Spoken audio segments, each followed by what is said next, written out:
Hi everyone! In this video, I will show you how to filter in Google Sheets. Start by clicking on the header row of your table, for example, row 1. Then, go to the top menu and click Data, then choose Create a Filter. Little funnel icons will appear in the header cells of each column. Click one of the filter icons to open the filtering options. You can filter by values, conditions, or even color.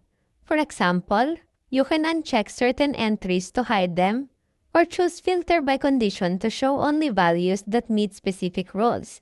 For this example, let's filter this data based on the age column. Let us select those under the age 10. Click the drop-down, then scroll down until less than or equal to. In the field that appears, type in 10. Scroll down and click the green OK button. Now, the filter will automatically apply. So, that is how you filter in Google Sheets. I hope you find this tutorial helpful. Thanks for watching.